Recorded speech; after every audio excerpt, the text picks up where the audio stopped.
বাচ্চার আওয়াজে ঘুম ভেঙে গেল।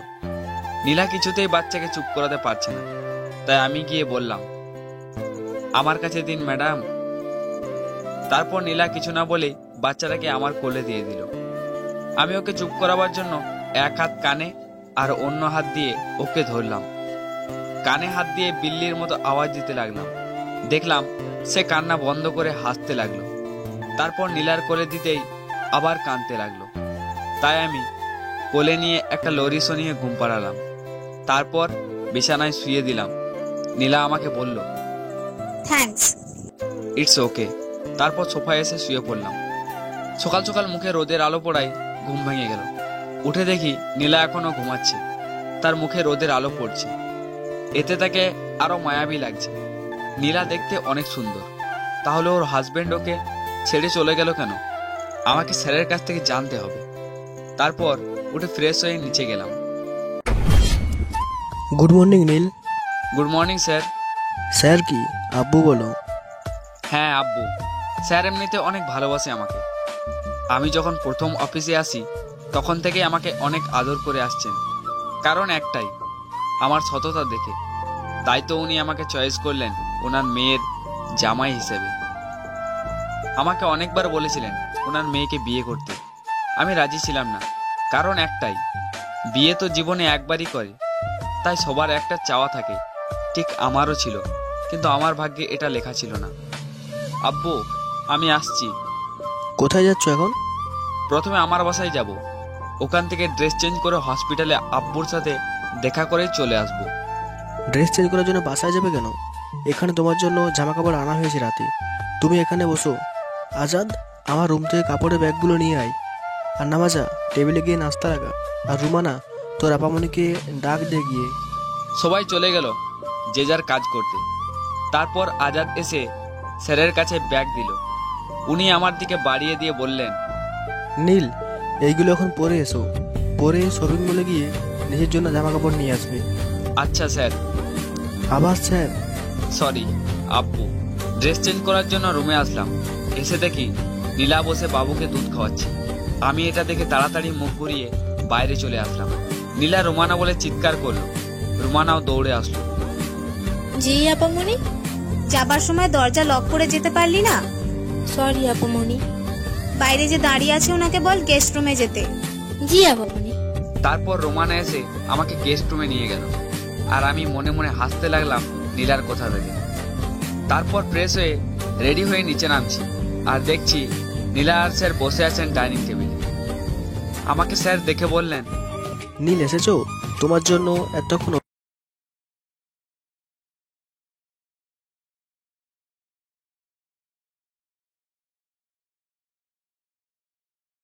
মানে তুমি এই বাড়ির জামাই, তুমি বাইরে খাবে কেন? চুপচাপ এসে বসো এখানে।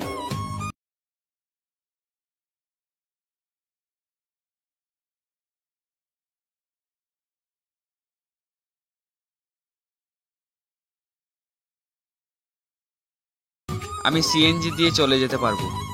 শোনো নীল, আমি যেটা বলি সেটা দুইবার রিপিট করতে পছন্দ করি না। তাই তুমি গাড়ি নিয়ে যাবে এখন। আমি ড্রাইভারকে বলছি, সে বাইরে আছে। আচ্ছা আব্বু, আসছি। তারপর গাড়ি নিয়ে চলে আসলাম হাসপাতালে। ভাইয়া, তুই এসেছিস? হ্যাঁ এসেছি। আব্বুর কি অবস্থা এখন? ভালো, ডাক্তার বলেছে আজ অপারেশন করবে। আচ্ছা, আব্বু কি এখন ঘুমাচ্ছেন? হ্যাঁ। ও, তুই কিছু খেয়েছিস? না, তোর জন্য অপেক্ষা করছিলাম। আচ্ছা তুই একটু দাঁড়া, আমি নার্সকে বলে আসছি আব্বুর খেয়াল রাখতে। তারপর তোকে নিয়ে খেতে যাব। আচ্ছা। তারপর নার্সকে বলে আসলাম আব্বুর খেয়াল রাখতে। তারপর রাইসাকে নিয়ে চলে আসলাম একটা রেস্টুরেন্টে। ভাইয়া, তোর কাছে কি টাকা আছে এত বড় দামি রেস্টুরেন্টে যে নিয়ে আসলি? হ্যাঁ আছে, তুই যা খাবি সেটার অর্ডার কর। এই নে মেনু কার্ড। আর টাকার চিন্তা তোকে করতে হবে না। আপনার আবার ভাববেন না স্যারের জামাই হওয়ায় এত দামি রেস্টুরেন্টে ঢুকেছে। আসলে রাইসার অনেক ইচ্ছা ছিল এরকম একটা রেস্টুরেন্টে সে ব্রেকফাস্ট করবে। সেটা আজ পর্যন্ত পূরণ করতে পারিনি, কারণ যা বেতন পেতাম, ঘর ভাড়া, প্রতিদিনের খাবার, আব্বুর ওষুধ, রাইসার কোচিং, এগুলোতে টাকা সব খরচ হয়ে যেত। আর আজ খাওয়াতে পারছি সেই টাকাগুলো দিয়ে, যেটা হচ্ছে আম্মুর সেই প্রিয় স্মৃতির ব্যাংকের ভিতরের টাকা, যেটা ছোট থাকতে আম্মু আমাকে কিনে দিয়েছিলেন আর বলেছিলেন প্রতিদিন ওখানে 1 টাকা হলেও রাখতে, যাতে যখন খুব বেশি প্রয়োজন পড়বে তখন এটা ভাঙতে। তাই কাল এটা ভেঙে দিলাম রাইসার ইচ্ছে পূরণ করার জন্য। হয়তো আর কখনো কিছুর আবদার করলে আমি সেটা নাও পূরণ করতে পারি, তার জন্য। ভাইয়া, তোর জন্য কি অর্ডার দেবো? আমি আসার সময় খেয়ে এসেছি বাসায়, তুই খা, আমি কফি খাবো শুধু। আচ্ছা। তারপর রাইসা তার জন্য খাবার অর্ডার করলো। সে খাচ্ছে আর আমি কফি খাচ্ছি আর তাকে দেখছি। হয়তো কাল থেকে একবার দেখা হবে, এর বেশি নাও হতে পারে দেখা আমার এই ছোট্ট মায়ের বোনটাকে।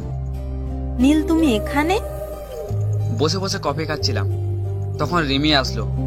এসে আমাকে কথা বলল। হ্যাঁ, কেন আসতে পারি না বুঝি? তা পারবেন না কেন স্যার?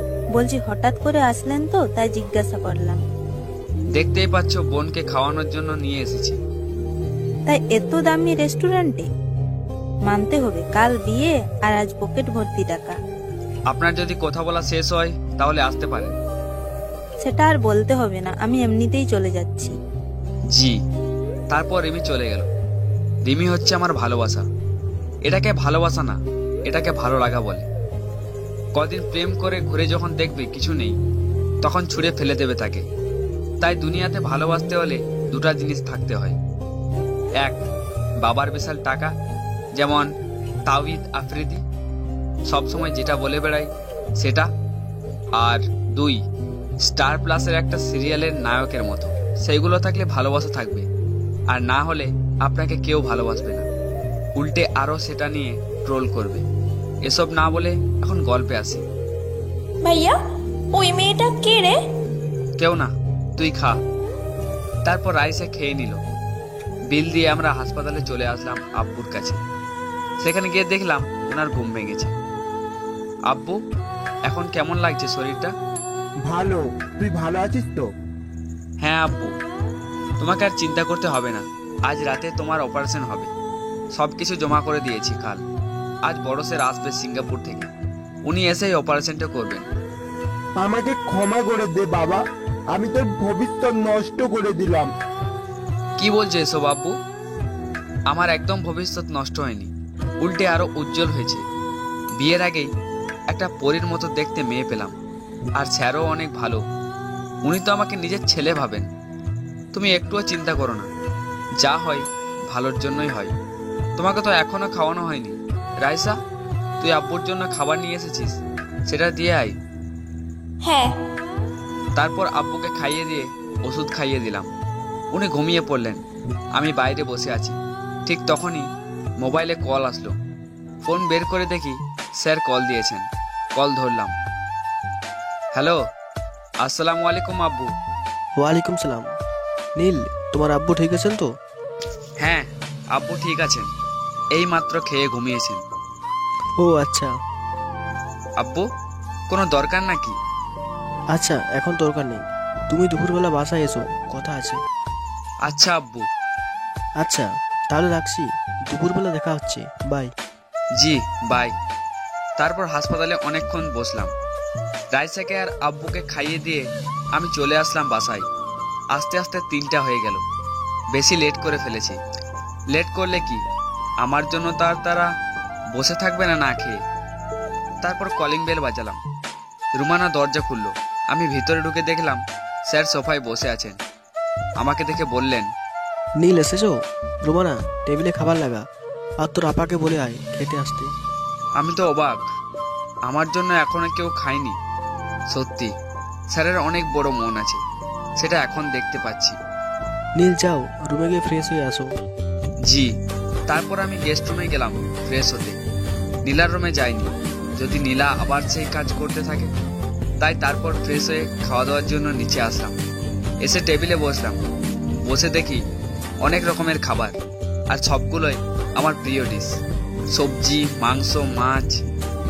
খাওয়া শুরু করো নীল। জি। তারপর খাওয়া শুরু করলাম। খাচ্ছিলাম, তখনই স্যার বললেন, নীল, আমি 1 সপ্তাহের জন্য দেশের বাইরে যাব, তাই তোমাকে কাল থেকে অফিস আর বাসার দিকে খেয়াল রাখতে হবে। আচ্ছা আব্বু, এখন থেকে শুরু হয়ে গেল আমার চাকরি। আব্বু তুমি কখন যাবে? বিকেলে ফ্লাইটে, তাই আমাকে এখন খেয়ে বের হতে হবে। ও আচ্ছা।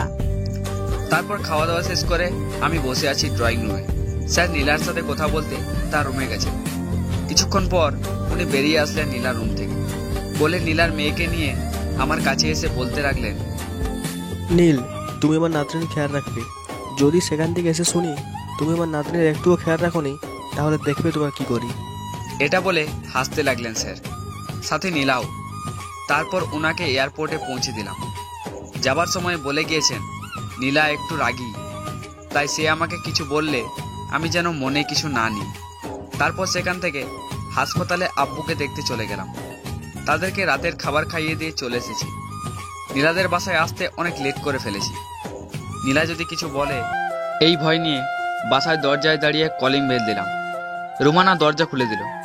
ভিতরে ঢুকে দেখি নীলা সোফায় বসে আছে। আমাকে দেখে রেগে আমার দিকে তাকিয়ে বলল, আপনার এখন আসার সময় হলো জানাব?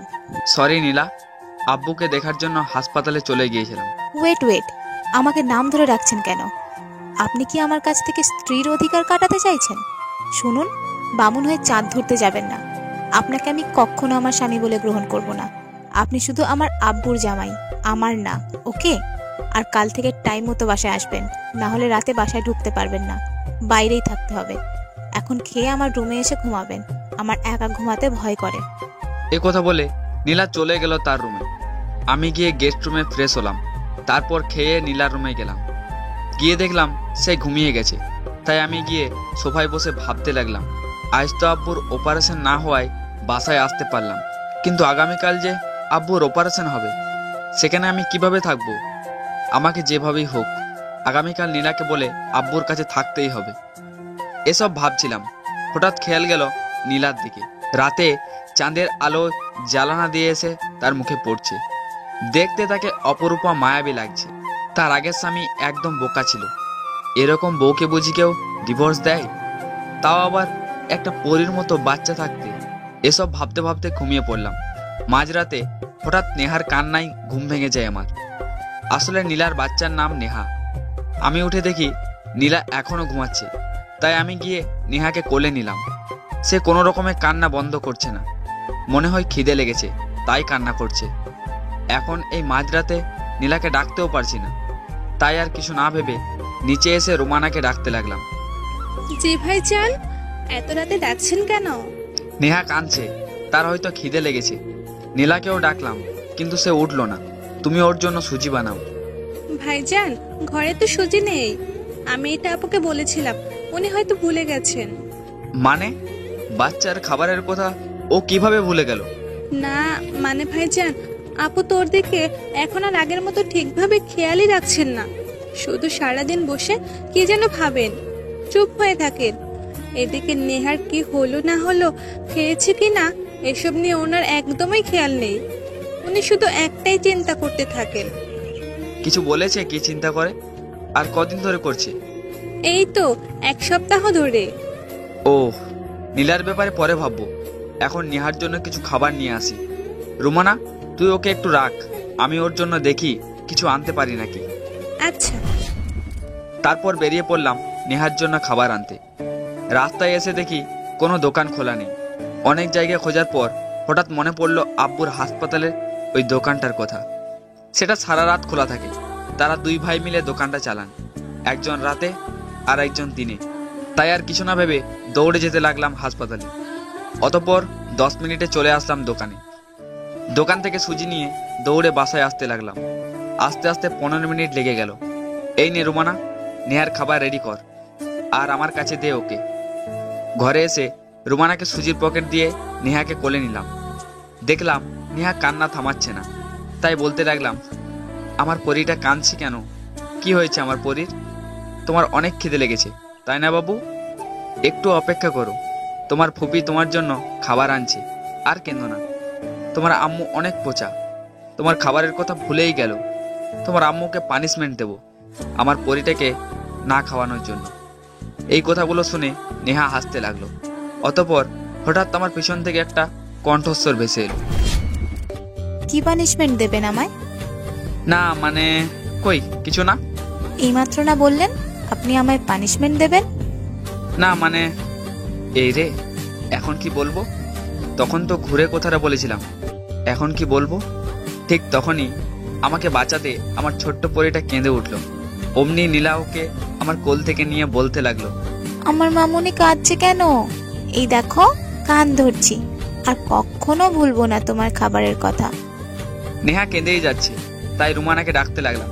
রুমানা, কোথায় তুই? তাড়াতাড়ি নিহার খাবার নিয়ে আয়। মেয়েটার কাঁদতে কাঁদতে গলা ভেঙে যাচ্ছে। এই নিন আপামনি। আমার কাছে দে, দেখছিস না নেহা তার কোলে। এরপর আমি নেহাকে খাইয়ে দিয়ে নীলাকে বললাম, আপনি ঘুমিয়ে পড়ুন গিয়ে, আমি নেহাকে ঘুম পাড়াচ্ছি। আচ্ছা। নীলা আর কিছু না বলে চলে আসলো। রুমে এসে শুয়ে পড়লো। কিছুতেই ঘুম লাগছে না তার চোখে, শুধু মনে পড়তে লাগলো আগামী সপ্তাহে কি ঘটেছিল তার সাথে। শুয়ে শুয়ে চোখ বুজে নীলা এসব ভাবছে। তখন নীল রুমে আসলো। সেটা দেখে নীলা ঘুমের অ্যাক্টিং করলো। দেখছো পরি, তোমার আম্মু ঘুমিয়ে গেছেন, তোমাকে একটুও আদর করেন না। কিন্তু তুমি এটা ভেবো না আমি তোমাকে আদর করব না। আমি তোমাকে অনেক ভালোবাসবো, ঠিক আমার মেয়ে থাকলে যেমন করতাম। এই আমি কার সাথে কথা বলছি? নেহা তো ঘুমিয়ে পড়েছে। তারপর আমি ওকে বেডে রেখে একটু দাঁড়িয়ে নীলাকে দেখে সোফায় গিয়ে ঘুমিয়ে পড়লাম। সকাল সকাল ঘুম ভেঙে গেল, বিছানায় চোখ গেল, দেখলাম নীলা নেই, বিছানায় নেহা ঘুমাচ্ছে। মোবাইলটা হাতে নিয়ে দেখি 9টা বেজে গেছে। আমি তাড়াতাড়ি উঠে ওয়াশরুমে ঢোকার জন্য দরজা খুললাম। অমনি নীলা এসে আমার উপর পড়ে গেল, আর সাথে সাথে আমিও নিচে পড়ে গেলাম। নীলা আমার উপর পড়তেই আমার মন যেন একটা শান্তি খুঁজে পেল। সে আমার উপর পড়ে আমার দিকে চেয়ে আছে, আমিও তার দিকে চেয়ে আছি। এই প্রথম নীলাকে এত কাছ থেকে দেখছি। তার নিঃশ্বাস এসে আমার মুখে পড়ছে। ঠিক তখনই নেহার কান্নার আওয়াজে হুঁশ ফিরল। সাথে সাথেই উঠে পড়ল নীলা। আমি ভুলেই গিয়েছিলাম যে আমি ঘুমের ঘরে নীলার ওয়াশরুমে ঢুকেছিলাম। তারপর চোখে হাত দিয়ে সেখান থেকে বেরিয়ে গেস্ট রুমের ওয়াশরুমে চলে আসলাম। এসে মাথায় অনেক পানি ঢাললাম যাতে মাথাটা ঠান্ডা হয়। যেটা ঘটলো সেটা মনে পড়লে আমার নিজের হাসি উঠছে। অতঃপর ফ্রেশ হয়ে রেডি হয়ে ব্রেকফাস্ট করার জন্য টেবিলে বসলাম। রুমানা নাস্তা দিল, আমি নাস্তা করছিলাম। ঠিক তখনই নীলা এসে আমাকে বলল, আপনি কি অন্ধ হয়ে গিয়েছিলেন নাকি? আমি যে ওয়াশরুমে ছিলাম সেটা আপনার চোখে পড়েনি? আসলে আমার ঘুম থেকে উঠতে লেট হয়ে গেছে, তাই তাড়াহুড়ো করতে গিয়ে সেদিকের দিকে খেয়াল করিনি। সরি। আর একটা কথা ছিল, আমি অফিসের পর হাসপাতালে যাব। আজ আব্বুর অপারেশন, সেখানে আমাকে থাকতেই হবে। আপনার আব্বুর কি হয়েছে যে অপারেশন করতে হবে? না মানে আব্বুর ব্রেন টিউমার হয়েছিল, এখন অনেক বড় হয়ে গেছে, তাই সেটার জন্য অপারেশন করতে হবে। সেটাকে কাটতে হবে। আর সিঙ্গাপুর থেকে ডাক্তার আসছেন আব্বুর অপারেশন করার জন্য। আপনার আব্বুর এমন অবস্থা সেটা আমাকে তো আব্বু বলেননি। আসলে আমি বলতে বন্ধ করেছিলাম। ও আচ্ছা, আপনি সেখানে যাওয়ার সময় আমাকেও নিয়ে যাবেন। আপনার আব্বুকে দেখতে যাব আমি। আচ্ছা তাহলে আসি, অনেক লেট হয়ে যাচ্ছে অফিসের জন্য। আচ্ছা। বাই। নেহার খেয়াল রাখবেন। তারপর বেরিয়ে পড়লাম অফিসের জন্য। গাড়িতে বসে আছি আর ভাবছি সেই ওয়াশরুমের ঘটনাটা আর নীলার সেই লাজুক চেহারার কথা। অতঃপর অফিসে চলে আসলাম। এসে নিজের কেবিনে গেলাম। নিজের কেবিন বলতে স্যারের কেবিন এখন আমার কেবিন হয়ে গেছে। স্যার আমাকে অফিসের সব দায়িত্ব দিয়েছেন। বসে বসে কাজ করছি, কলম দিয়ে লিখতে যাব। তখন কলমটা হাত থেকে পড়ে গেল। সেটা নেবার জন্য নিচু হলাম। ঠিক তখনই কে যেন আমার গায়ে সুরসুরি দিতে লাগলো। আমি সাথে সাথে দাঁড়িয়ে পিছনে তাকালাম, দেখলাম একটা মেয়ে। আপনি কে? আর হঠাৎ আমাকে সুরসুরি দিলেন কেন? আমি কে সেটা পরে বলছি, আগে বলুন আপনি কে, আর আব্বুর কেবিনে কি করছেন? মানে স্যার আপনার আব্বু? হ্যাঁ। আপনি কি সজীব স্যারের কথা বলছেন? আসলে আমার জানার মধ্যে নীলাই ওনার মেয়ে। তাহলে এই মেয়ে আবার আব্বু বলছে কেন? মনে হয় অন্য কাউকে বলতে এসেছে, তাই আমি নাম বললাম। মানে হলো আপনার সজীব স্যার আমার চাচু। আমার আব্বু এবং নীলার আব্বু ফ্রেন্ড ছিলেন আমরা ছোট থাকতেই, এবং এখনো আছেন। আমাকে চাচু অনেক আদর করতেন এবং ছোট থেকেই আমি ওনাকে আব্বু বলে আসছি। আজ থেকে 7 বছর আগে আমরা ফ্যামিলি মিলে লন্ডনে চলে গিয়েছিলাম। সেদিন খুব কষ্ট হয়েছিল নীলাকে এবং নীলার আব্বুকে ছেড়ে যেতে। সেই কষ্ট আজ 7 বছর পর দূর করার জন্য এখানে এসেছি। তাই সারপ্রাইজ দেওয়ার জন্য আগে অফিসে এসেছি। কিন্তু এটা তো চাচুর কেবিন, আপনি এখানে কি করছেন? আর আপনি কে? না মানে আসলে আমি এই অফিসের একজন এমপ্লয়। আমি কিভাবে ওনাকে পরিচয় দেব যে আমি ওনার সেই ফ্রেন্ডের হাজবেন্ড? নীলা তো আমাকে বলেছে ওর প্রতি যেন স্ত্রীর অধিকার না খাটায়, তাই এমপ্লয় বললাম। ও, তো আপনি এখানে কি করছেন? আপনার কেবিন তো বাইরে থাকা উচিত, তাই না? এখন আমি কি বলবো? আরো একটা মিথ্যা কথা বলতে হবে? না মানে আসলে স্যার 1 সপ্তাহের জন্য আউট অফ কান্ট্রিতে গেছেন, তাই উনি আমাকে বিজনেস দেখার জন্য এখানে রেখে গেছেন, যাতে অফিসের সবাই আমার প্রেসারে গল্প না করে কাজে মন দেয়, এর জন্য। ও ওকে, বাই দ্য ওয়ে আমার নাম আধিয়া। আর আপনার? আমার নাম নীল। তো আপনি কি আমাকে নীলাদের বাসায় পৌঁছে দিতে পারবেন? আসলে আমি ভুলে গেছি ওদের বাসার অ্যাড্রেস, তাই আপনার যদি কোনো কাজ না থাকে তাহলে প্লিজ আমাকে পৌঁছে দিন তাদের বাসায়। আচ্ছা, আপনি বাইরে একটু অপেক্ষা করুন, আমি এই ফাইলটা চেক করেই আসছি। ওকে, আমি বাইরে অপেক্ষা করছি। আধিয়াকে তো বলে দিলাম আমি নীলার কিছু লাগি না। এখন যদি সে নীলাকে জিজ্ঞাসা করে তাহলে তো আমি শেষ। অলরেডি নীলা আমার উপর রেগে আছে। নেহাকে কাল যা বলেছি সব শুনেছে, আর ওয়াশরুমের কাহিনী তো বাদই দিলাম। এখন কি করব আমি? এদিকে আধিয়া অপেক্ষা করছে, অন্যদিকে আমার উপর বিশাল ঝড় বইবে সেটাও নিশ্চিত। আমি এখন কি করব? তারপর ফাইলগুলো চেক করে ম্যানেজারকে বলে দিলাম আমাদের টিম 2দের এই ফাইলের সব কাজ বুঝিয়ে দিতে, আর টিম 2দের যে কাজগুলো আছে সেইগুলো টিম 1দের দিতে, আর তাদের প্রতি কড়া নজর রাখতে, কাজে যেন কোনো গাফেলাতি না হয়। তারপর অনেকক্ষণ ভাবলাম আধিয়াকে কিভাবে বাসায় নিয়ে যাব।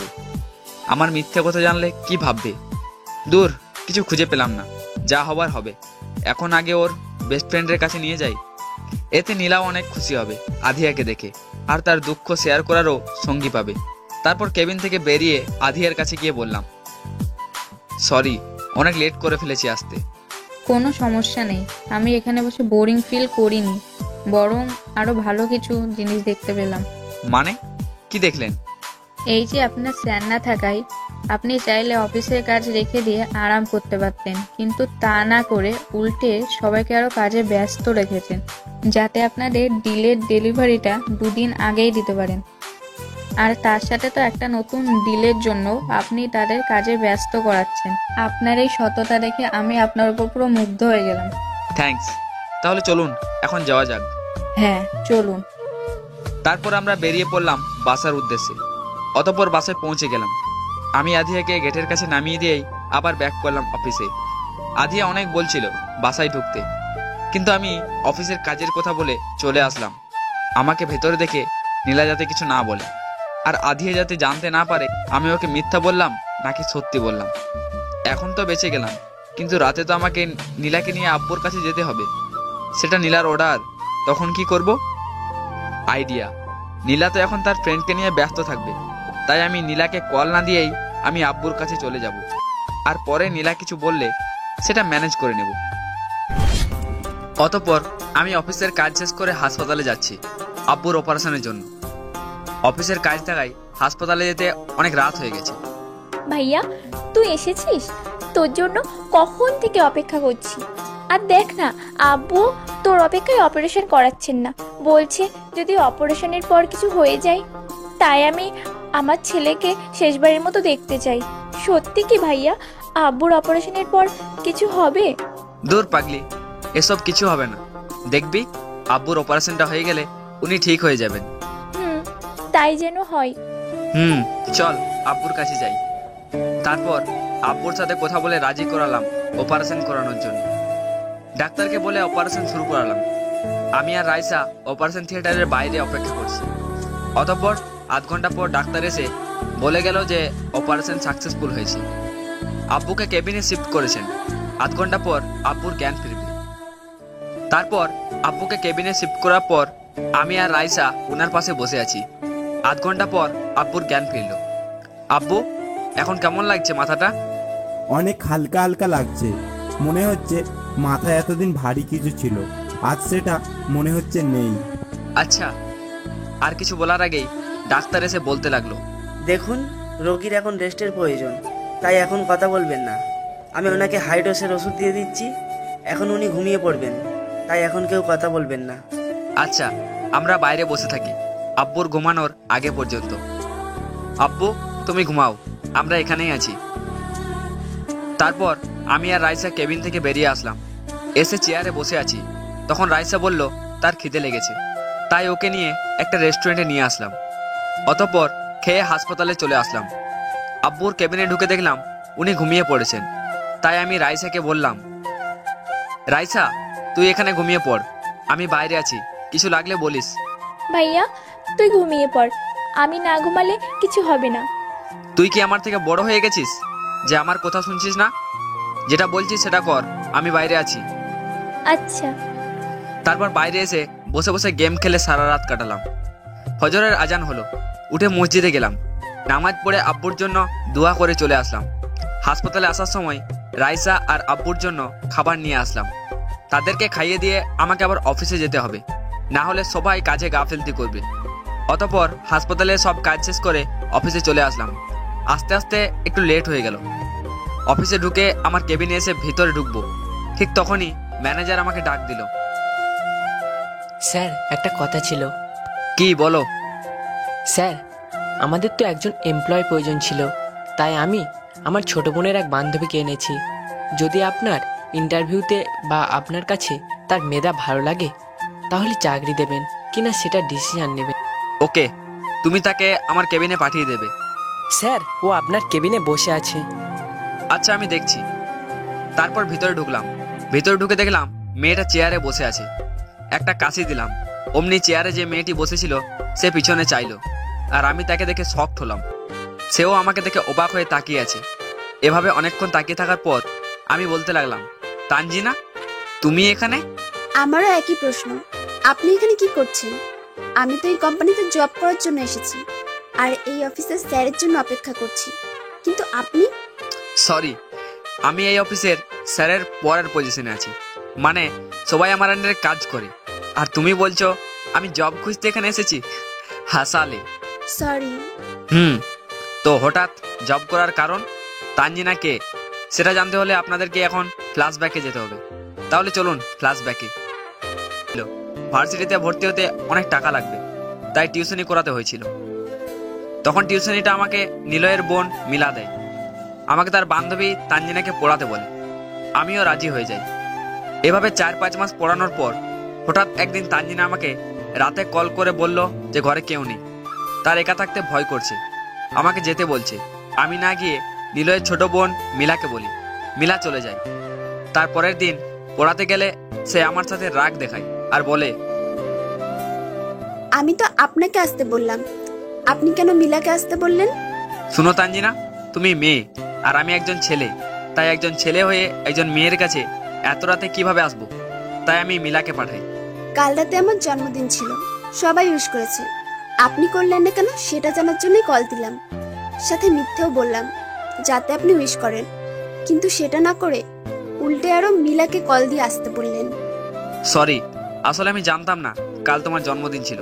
Sorry, many many happy Returns of the day. Sorry বলে কাজ হবে না, আপনাকে তার শাস্তি পেতে হবে। মানে কি? আগামীকাল আমাকে ফুচকা খাওয়াতে নিয়ে যেতে হবে। কিছুক্ষণ ভাবলাম, তারপর হ্যাঁ বলে দিলাম। যেহেতু আমার ছাত্রী, তাই তাকে ফুচকা খাওয়ানো যায় তার বার্থডে উপলক্ষে। পরের দিন আমি তানজিনার জন্য তাদের রাস্তার গলির সামনে দাঁড়িয়ে অপেক্ষা করছি। কিছুক্ষণ পর তানজিনাকে দেখতে পেলাম। আমি তাকে দেখেই তো পুরো অবাক। আজ সে শাড়ি পরেছে, তাও আবার আমার ফেভারিট কালার নীল রঙের শাড়িতে। তাকে অনেক সুন্দর লাগছে। তাকে এখন যে কেউ দেখলে বলবে না যে সে এইবার মাধ্যমিক দেবে। নীল, এসব কি ভাবছিস? ও তোর ছাত্রী, আর ছাত্রীকে নিয়ে এসব ভাবা ঠিক না। হাই। হ্যালো। আমাকে কেমন লাগছে সেটা বললেন না যে?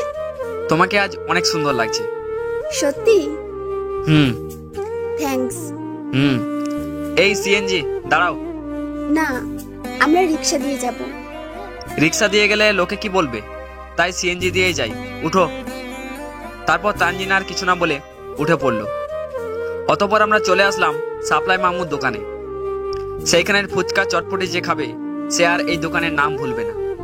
মামু 2 প্লেট ফুচকা দিন তো। না মামু, 1 প্লেট দিন। আমি তানজিনার দিকে চেয়ে আছি, সেটা দেখে সে বলল, স্যার জানেন, আমার অনেক শখ ছিল যে আমার স্যারকে আমার নিজের হাতে ফুচকা খাওয়াবো, তাই আমি 1 প্লেট ফুচকা অর্ডার দিলাম। প্লিজ রাগ করবেন না। ওকে। তারপর মামু ফুচকা দিলেন। তানজিনা একটা মুখে পড়ছে আর অনেক ধীরে ধীরে চিবাচ্ছে। মনে হচ্ছে যেন একটু জোরে চিবালে ফুচকা কষ্ট পাবে। আপনি আমার দিকে চেয়ে আছেন কেন? হা করুন। হ্যাঁ, তানজিনা কখন যে আমার দিকে ফুচকা বাড়িয়ে দিয়েছে সেটা খেয়ালও করিনি। অতঃপর ফুচকা খেয়ে বেরিয়ে পড়লাম। তানজিনা, তাহলে তোমাকে এখন গাড়িতে তুলে দিলে তুমি কি যেতে পারবে বাসায়? আসলে আমি এখন যেতে চাই না। সামনেই পার্কটা আছে, ওইখানে যাব। আপনার সাথে কিছু কথা আছে। আচ্ছা, শুধু বার্থডে ট্রিট ভেবে যাচ্ছি, না হলে যেতাম না। অতঃপর পার্কে চলে এসে ভিতরে বসলাম। বলো কি বলবে? আমাকে আবার বাসায় গিয়ে পড়তে হবে। বলছি, তার আগে আমি কি এখন আপনাকে তুমি করে বলতে পারি? মানে বুঝলাম না, কথা বলতে হলে আবার তুমি করে বলতে হয় নাকি? না মানে আসলে যেটা বলতে চাইছি সেটা হলো, আমি আপনাকে লাইক করি। শুধু লাইক না, লাইক বললে ভুল হবে, ভালোবাসি। আজ থেকে না, যেই দিন নিলয় ভাইয়ার সাথে দেখেছি সেই দিন থেকে। একথা মিলাকে অনেকবার বলেছি। সে বলল আপনি নাকি এসব লাইক করেন না। হঠাৎ একদিন আপনি মিলাকে বলেছিলেন আপনার ভার্সিটিতে ভর্তির জন্য টাকা প্রয়োজন, তাই একটা টিউশনি খুঁজছেন। তখন আমি সে কথা শুনে ওকে আমি বলি আপনি যেন আমাকে পড়াতে আসেন, আর এতে আপনি রাজিও হয়ে যান। তখন থেকেই রোজ পড়তে বসলে শুধু আপনার দিকেই তাকিয়ে থাকতাম, কিন্তু আপনি কোনো রেসপন্স দিতেন না। তাই আজ বলবো বলে এখানে আসলাম। মানে কি বলছো এসব? তোমাকে তো শুধু আমি ছাত্রী ভাবি, আর কিছু না। বিশ্বাস করুন, আমি অনেক ভালোবাসি, আপনাকে কখনো ঠকাবো না। তানজিনা, এখানে ঠকানোর কথা আসছে না, আর এটা হয় না। আমি তোমাকে শুধু আমার ছাত্রী ভাবি, আর কিছু না। তুমি বুঝতে পারছো না কেন? আমি কিচ্ছু বুঝতে চাই না। কিন্তু আমি তো তোমার স্যার, আর এটা আমাদের সমাজ মেনে নেবে না। উল্টে আরো বলবে আমি লোভে পড়ে তোমাকে আমার ভালোবাসার জালে ফেলেছি। আমি এসব কিছু শুনতে চাই না। আমি শুধু আপনাকে চাই, আর কিছু না। আর কে কি বললো বা ভাবলো সেটা আমি শুনতে চাই না। আমি শুধু আপনাকে চাই। স্টপ। আর কখনো আমার সাথে কন্ট্যাক্ট করার চেষ্টা করবে না। এই কথা বলে সেদিন সেখান থেকে চলে আসি। এরপরও অনেকবার তানজিনা ট্রাই করেছিল আমার সাথে কন্ট্যাক্ট করার, কিন্তু আমি কখনো তাকে সেই সুযোগটা দিইনি। বেশ কিছুদিন যাবার পর দেখলাম সে আমার পিছন লেগেই আছে। তাই আর কোনো রাস্তা না পেয়ে সেখানে ভার্সিটি চেঞ্জ করে চলে আসলাম এইখানে পড়তে। তারপর আব্বু আর রাইসাকেও এখানে নিয়ে আসলাম। এরপর থেকে তার সাথে আর কখনো আমার দেখা হয়নি। এই ছিল আমার ফ্ল্যাশব্যাকের কাহিনী। এখন বাস্তবে আসি। আসলে স্যার, আমাদের ফ্যামিলিতে কিছু প্রবলেম হয়েছে, যার জন্য আমাকে জব করতে হচ্ছে। কি হয়েছে খুলে বলো। আসলে তানজিনার বাবা একজন ব্যবসায়ী মানুষ। তাহলে তানজিনার তো জব করার কোনো প্রয়োজন নেই। তাহলে কেন জব করবে সেটা জানার জন্য বললাম খুলে বলতে। স্যার, আপনি তো জানেন আমার আব্বু 2টো বিয়ে করেছেন। এতদিন ধরে ওনার দ্বিতীয় স্ত্রী আমাকে খুব আদর করত।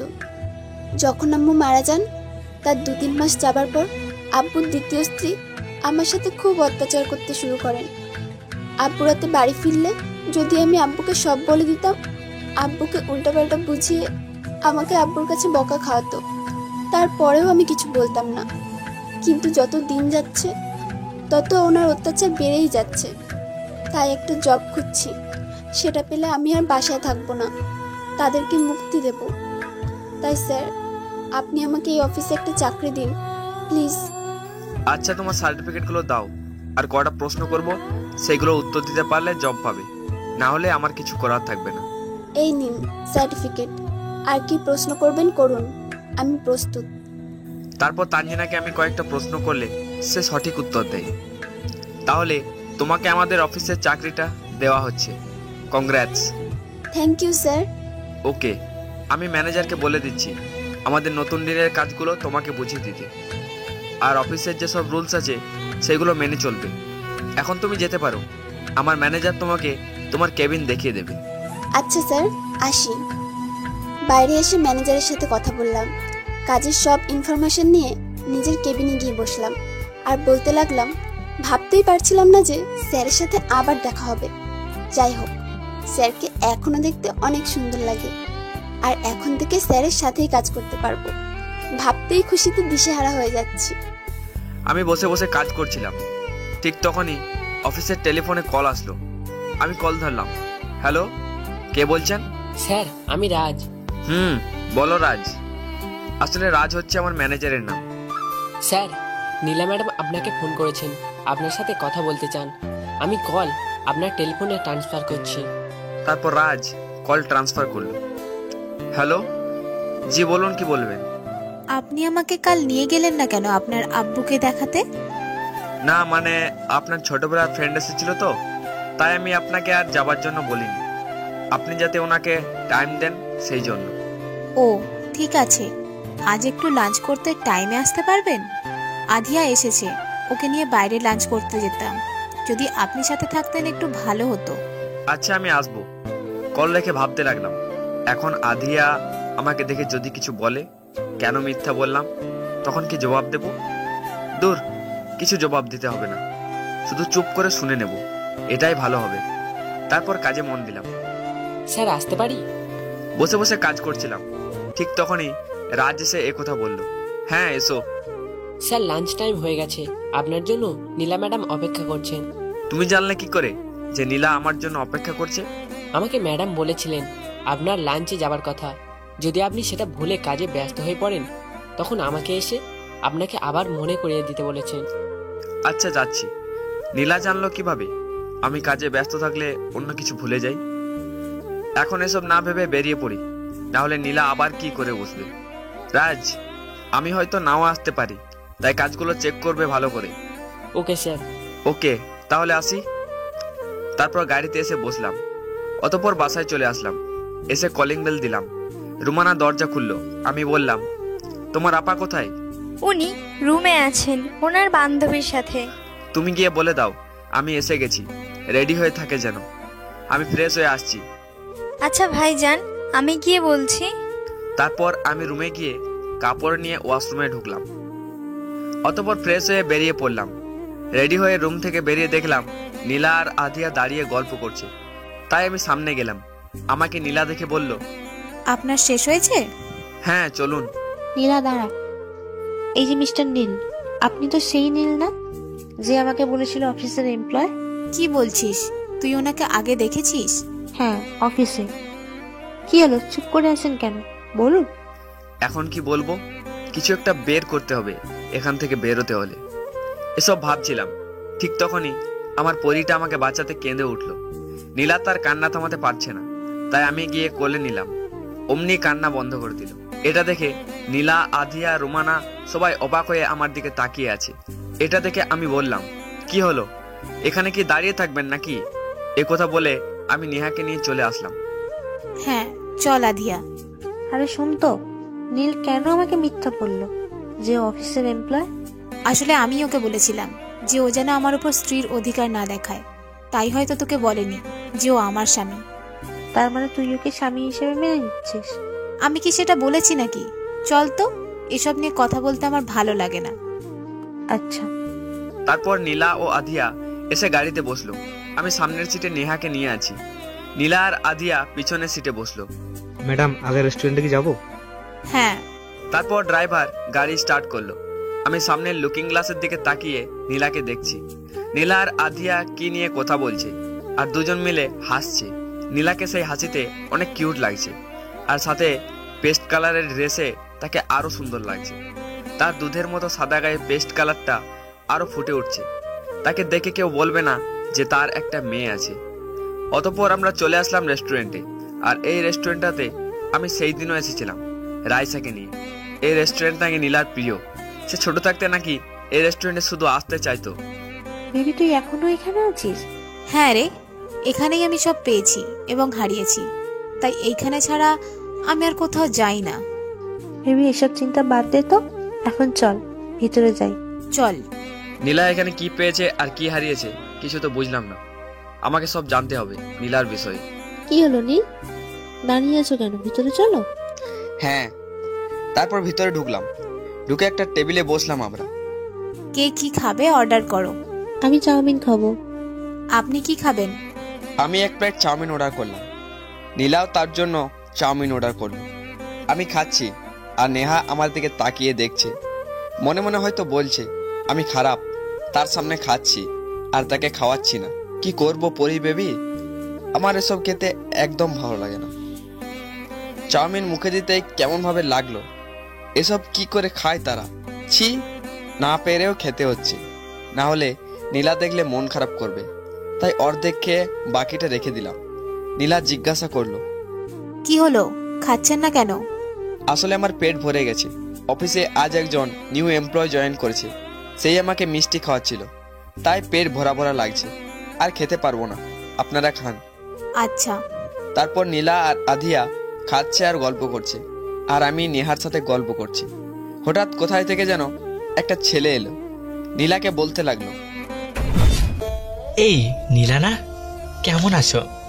ওয়েট ওয়েট, বলতে হবে না, আমি জানি তুমি ভালো নেই। কেন ভালো নেই সেটাও জানি। ইস, অনেক দুঃখ হচ্ছে রে তোর জন্য। তোদের মতো মেয়ে কখনো ট্রু লাভ বোঝে না, এর জন্য তোদের সাথে এমনই হয়। আমি বড়লোক নয় বলে আমার সাথে প্রেম করলি না, করলি অয়নের সাথে। বলেছিলাম অয়ন ছেলেটা ভালো নয়, কিন্তু কে শোনে কার কথা? তার মতো সুদর্শন ছেলেকে পেয়ে তুই নিজেকে লাকি মনে করতিস। দেখছিস আজ এই লাকির অবস্থা। তোদের মতো মেয়েদের এইরকম ঘটা উচিত, তাহলে তোরা বুঝতে পারবি সত্যিকারের ভালোবাসা আসলে কি। দাঁড়া, তোকে একজনের সাথে পরিচয় করে দিই। মাহা, এদিকে এসো। মাহা, তোমাকে যে নীলার কথা বলেছিলাম, এই হচ্ছে সেই নীলা, যার জন্য আমি অনেক কিছু ত্যাগ করতে রাজি ছিলাম, কিন্তু সে আমাকে গরিব ভেবে ভালোবাসাকে দাম দেয়নি। সেদিন দাম না দেওয়ায় আমার জন্য ভালোই হয়েছিল, তাই তো আমি তোমার মতো সত্যিকারের ভালোবাসা খুঁজে পেলাম। জানো নীলা, ও কার মেয়ে? ও হচ্ছে টপ 20টি ব্যবসায়ীর মধ্যে 15 নম্বর পজিশনে যে আছে মিস্টার আমিনুল হক, ওনার মেয়ে। আর তোমার আব্বু 20টি কি টপ 50-এর মধ্যে একটিও নেই। থ্যাঙ্কস আমাকে সেদিন গর্তে না ফেলানোর জন্য। আমি নীলার দিকে তাকিয়ে দেখলাম সে চুপ করে দাঁড়িয়ে আছে আর তার চোখ লাল হয়ে গেছে। সেটা দেখে আমি আধিয়াকে বললাম, আমি বিল দিয়ে নেহাকে নিয়ে আসছি, তুমি নীলাকে নিয়ে যাও। আচ্ছা। তারপর আমি বিল দিয়ে গাড়িতে এসে বসলাম এবং গাড়ি স্টার্ট করতে বললাম। অতঃপর বাসায় এসে পড়লাম। নীলা নেমেই বাসার ভিতরে দৌড়ে চলে গেল। আমি সেখানে দাঁড়িয়ে এসব দেখছিলাম। ইশারা দিয়ে আধিয়াকে বললাম, নীলার কাছে যেতেই সে চলে গেল। আর আমি নেহাকে নিয়ে আমার রুমে যাচ্ছি। আসার সময় রুমানাকে বলে দিয়ে আসি। নেহা তখন তাকে কিছু বলিনি, শুধু নীলার জন্য। সে চুপ ছিল, তাই আমিও চুপ ছিলাম, না হলে ছেলেটার 12টা বাজিয়ে দিতাম। কিভাবে বলতে পারলো যে একটা মেয়ে স্মার্টনেস দেখে প্রেম করে? শুধু স্মার্টনেসও না, সাথে রিচও হতে হয়, না হলে বুঝি মেয়েরা ছেলেদের ভালোবাসে না। যাই, কেউ বলতে পারে না। হয়তো নীলার মনে ওই ছেলেটার প্রতি তার কোনো ফিলিংস জাগেনি, তাই সে প্রেম করেনি। তাই বলে কি এরকম কথা বলবে? আর নীলা কি জানতো যে সে যাকে ভালোবাসবে সে এমন করবে তার সাথে? উফ, আর কিছু ভাবতে পারছি না। ভাইজান, ভাইজান, কি হলো? কথা শুনতে পাচ্ছেন না নাকি? বল রুমানা। নেহার জন্য খাবার এনেছি। আচ্ছা, তুই ওকে খাইয়ে দে, আমি ফ্রেশ হয়ে আসি। তারপর কাপড় নিয়ে ওয়াশরুমে ঢুকলাম। অনেকক্ষণ মাথায় শাওয়ার নিলাম। ঠান্ডা মাথায় ছেলেটার জবাব বের করলাম। অতঃপর শাওয়ার অফ করে শরীর মুছে প্যান্ট শার্ট পরে বেরিয়ে পড়লাম। কে রে রুমানা, নেহা খেয়েছে তো? হ্যাঁ ভাইয়া। আচ্ছা, আমি একটু বের হচ্ছি, তুই নেহাকে দেখে রাখিস। আর নীলার কাছে নিয়ে যাবার দরকার নেই, ওকে একটু একা থাকতে দে। আচ্ছা ভাইয়া। ওকে, আমি আসছি। আর হ্যাঁ, নীলা জিজ্ঞেস করলে বলিস যে একটা দরকারে বেরিয়ে গেছে। আচ্ছা ভাইয়া। তারপর বাসা থেকে বেরিয়ে অফিসে চলে আসলাম। এখন অফিসে আসার কোনো কথা ছিল না, কিন্তু আমাকে ওই ব্যাপারটার জন্য আসতে হলো। আমাকে হঠাৎ অফিসে এসে কেবিনে ঢুকতে দেখে রাজ তখনই চলে আসলো আর আমার কাছে এসে বলতে লাগলো, স্যার হঠাৎ চলে আসলেন যে, কোনো প্রবলেম হয়েছে কি? না, তুমি এখন একটা মিটিং ডাকো। আমাদের অফিসের সব স্টাফকে এই মিটিংয়ে থাকতে হবে। 10 মিনিটের ভিতরে আমি সবাইকে মিটিং রুমে দেখতে চাই। তাড়াতাড়ি করো, যাও। আচ্ছা স্যার। এটা বলে রাজ কেবিন থেকে চলে গেল আর গিয়ে সবাইকে মিটিং এর ব্যাপারে বলল। সবাই মিটিং রুমে গিয়ে আমার জন্য অপেক্ষা করতে থাকলো। অতঃপর আমি মিটিং রুমে ঢোকার সাথে সাথেই সবাই দাঁড়িয়ে উঠলো। আপনারা সবাই বসুন। তো আজকের এই মিটিংটা ডাকা হয়েছে শুধুমাত্র একটাই কারণে, আর সেটা হলো আমাদের কোম্পানিকে টপ 10টি বিজনেসের মধ্যে নিয়ে আসতে হবে। আর সেটার জন্য আমি আপনাদের সাহায্য চাই। আপনাদের ছাড়া আমি এই স্বপ্ন পূরণ করতে পারবো না। তাই আপনারা কি আমাকে সাহায্য করবেন? সবাই একসাথে হ্যাঁ বলে উঠল। সবাইকে ধন্যবাদ আমার এই স্বপ্ন পূরণ করতে সাহায্য করার জন্য। তাই আমি আপনাদের সবার কাছ থেকে একটা করে আইডিয়া শুনতে চাই, কি করলে আমাদের কোম্পানি টপ 10টি বিজনেসের মধ্যে থাকতে পারবে। স্যার, আমার কাছে একটা আইডিয়া আছে, আর সেটা হলো ভাইরাল হবার কিছু টপিক বের করে পোস্ট করতে হবে। আর সেই পোস্ট আমাদের কোম্পানির পেজ থেকেই করব। ভাইরাল তো হবেই, আর তার সাথে কোম্পানির ভিউরও বাড়বে। এতে আমাদের কোম্পানি একটু হলেও এগোবে। করা যায়। আর কিছু বলার আগেই তানজিনা বলে উঠল, স্যার, আমার কাছে এটা বেশ সুবিধার মনে হচ্ছে না। কারণ ভাইরাল হবার মতো এমন কিছু ভিডিও করলে ভিডিওটা ভাইরাল হবে ঠিকই, কিন্তু এর ফলে আমাদের কোম্পানির নাম না, উল্টে আরো বদনাম হবে। কারণ এরকম কিছু আমাদের চোখের সামনে ঘটেছে, আর সেটা আমরা দেখে আমরা ভিডিও করেছি, কিন্তু সাহায্য করিনি। এতে আমাদের কোম্পানির উপর প্রেশার আসতে পারে স্যার। রাইট, তানজিনা ঠিক বলছে। আমাদের কাছে এই পদ্ধতিটা কাজে লাগবে না। রাজ, আমাদের হাতে এখন কটা ডিল কমপ্লিট করার আছে আর কটা করছি? স্যার, আমাদের হাতে মোট 5টা ডিল ছিল। আমরা 2টাতে কাজ করছি, কিন্তু বাকি 3টায় টাইম না দেওয়ায় সেগুলো হয়তো ক্যান্সেল হয়ে যেতে পারে, কারণ তাদের প্রোডাক্টগুলি খুব প্রয়োজন। তাই তারা আমাদের 15 দিনের টাইম দিয়েছিল ডিলটা কমপ্লিট করতে।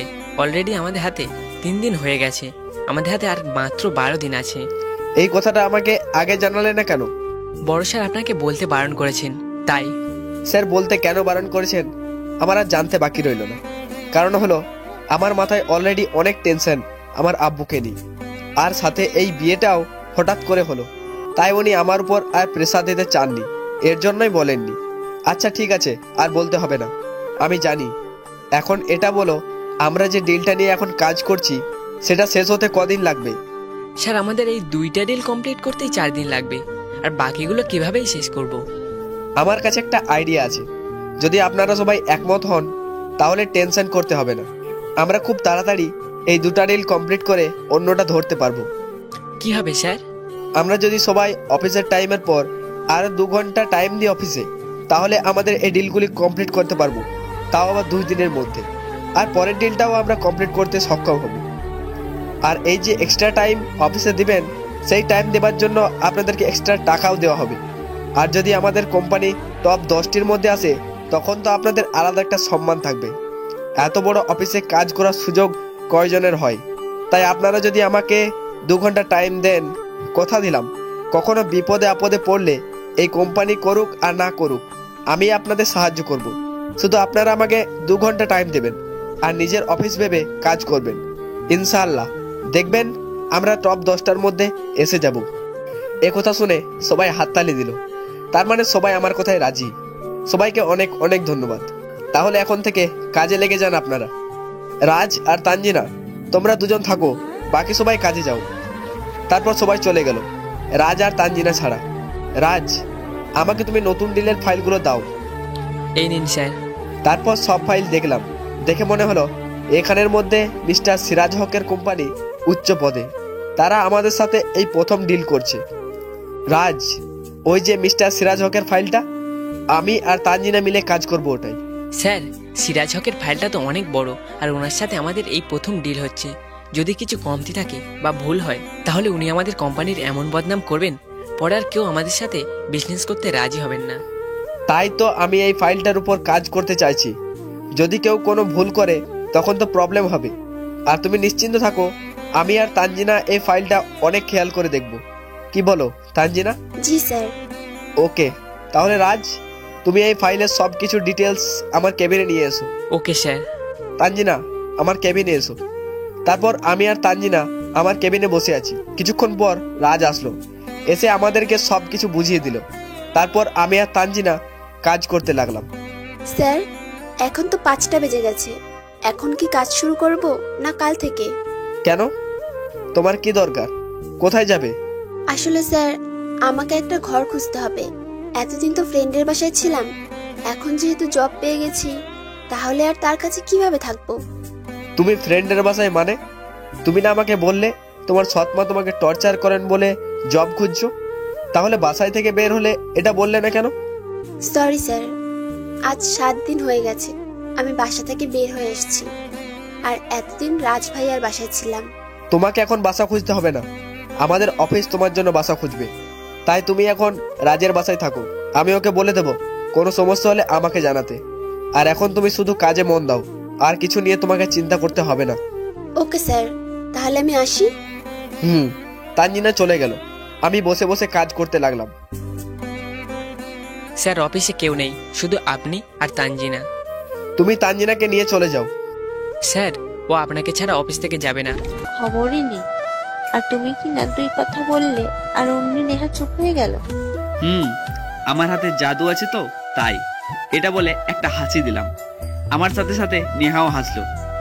হয়েছে, আর খুলতে হবে না। এখন বাচ্চার আম্মুকে গিয়ে দেখছো ও কেন দরজা খুলছে না। উপস, আমি তো ভুলেই গেছিলাম। তুমি নেহাকে রাখো, আমি দেখে আসছি। এটা বলে দরজার কাছে আসলাম। এসে দরজায় দাঁড়িয়ে নীলাকে অনেক ডাকলাম, কিন্তু সে কোনো উত্তর দিল না। অনেকক্ষণ ধরে যখন দেখলাম দরজা খুলছে না, তখন আরো জোরে দরজার সামনে ডাকতে লাগলাম। সবাই আমার আওয়াজ শুনে বাইরে আসলো। আধিয়া বলল, নীল কি হয়েছে? নীলা কি দরজা খুলছে না? না, দরজা তো খুলছেই না, সাথে কোনো কোথাও আসছে না ভেতর থেকে। আমার মন ঘাবড়াচ্ছে, কিছু হলো না তো ওর? এখন কি করব? আর কোনো রাস্তা না পেয়ে আমি রাহিমকে ডেকে এনে আমি আর রাহিম মিলে দরজাটা ভেঙে ফেললাম। ভেঙে ভিতরে ঢুকতে নীলাকে দেখি মাটিতে পড়ে আছে। সেটা দেখে তার কাছে গেলাম, গিয়ে ওকে আমার হাঁটুতে বসিয়ে অনেক ডাকলাম। দেখলাম কোনো উত্তর আসছে না, তাই বুঝে গেলাম অজ্ঞান হয়ে গেছে। তাই আমি আর রোমানা মিলে নীলাকে বিছানায় তুললাম, তারপর পানির ছিটা দিলাম তার মুখে। দেখলাম ধীরে ধীরে সে চোখ খুলছে। চোখ খুলে নেহাকে খুঁজতে লাগলো। আধিয়া নেহাকে তার সামনে এনে দিল। সে নেহাকে দেখা মাত্রই কিছু বলার আগে কোলে নিয়ে নিল। নীলা, তুই কি সব শুনতে পাচ্ছিলি? তাহলে দরজা খুললি না কেন? এত করে ডাকলাম আমরা। আমি অজ্ঞান হয়ে গিয়েছিলাম।